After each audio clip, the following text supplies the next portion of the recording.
Hey y'all, and welcome back to another VTNE Crash Course. I'm your host, That Vet Girl Official. In this crash course, we are going to talk about large animals.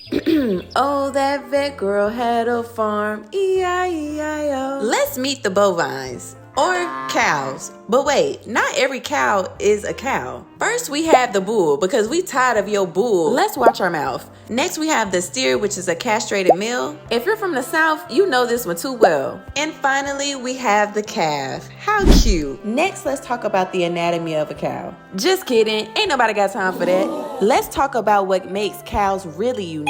It's the 4-part stomach. The rumen is the biggest part of the stomach. I want you to think of it as a giant soup pot. This is where microbes break down all the grass and hay, and it makes a gas and a bunch of nutrients. The reticulum sits right next to the rumen, and it looks like a honeycomb. It traps all the heavy stuff, like if they accidentally eat a nail or a wire. Thank God for modern technology, because we can prevent hardware disease by giving them a magnet. All this part of the stomach do is filter and absorb water. It squeezes out water and filters food particles. And finally, the true stomach. This is like what we and dogs and cats have. It uses acid and enzymes to digest food. Let's smile, or at least ruminate on this. Cows have a total of 32 teeth. They're built for grinding, not biting. But I wouldn't test that theory. They have no upper incisors or canines, just a dental pad. All right, now that we chewed over teeth, let's trot on down to the feet. Cows walk on 2 toes. It's like wearing a permanent pair of split-toe boots. Each hoof is made out of keratin, just like on our nails, and needs regular trimming to prevent lameness. These are the areas that would make up the hoof. Don't sleep on the feet, y'all, because problems usually start from the ground up, and it's important to know in your VTNE. Now that we got the basics down, let's talk about what can go wrong. And yes, it can go wrong. It's time to get into some common conditions you'll definitely want to recognize. Hardware disease, also known as traumatic reticular peritonitis. It happens when a cow eats something sharp, like a nail or a wire, and it gets stuck in the reticulum. It can poke through the heart or the lungs. It's not good. An LDA is when the true stomach shifts to the left side and gets trapped. When you listen with the stethoscope, you'll hear a ping, kind of like tapping on a basketball. BRD is a common cold, and mastitis is when it's infected udder. That's a wrap on cattle. Next stop is horses.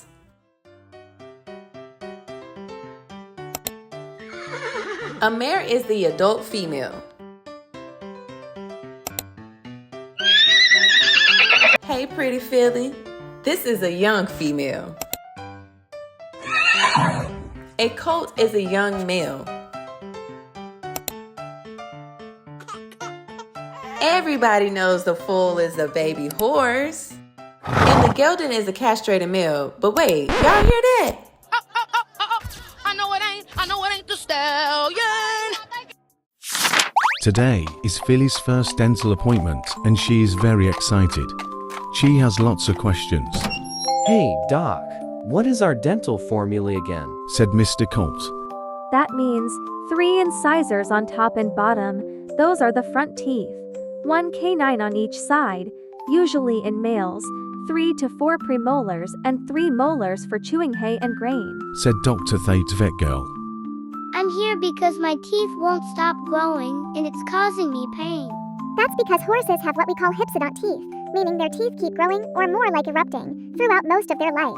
That's why horses need their teeth floated or filed down, usually starting around 6 months old and then regularly after that. Aww, what a wonderful story. Now let's kick back and relax and watch Horse TV, where the conditions are real. Colics can happen any time to any horse. Things called impactions. What that means is you often have a horse that was eating sort of high moisture grass and getting a lot of sort of moisture in there. Laminitis results from damage to sensitive soft tissues known as laminae, which connect the pedal bone to inside the hoof wall. What is Cushing? So the other name for it, the name that your veterinarian might use, is pituitary pars intermedia dysfunction, PPID. So here we go with the acronyms. And it's a collection. Strangles. Strangles, also known as equine distemper, is one of the most common contagious equine diseases known through. All right, y'all, thank you so much for watching. This wraps up part 1 of our VTNE Large Animal Crash Course. Stay tuned for part 2.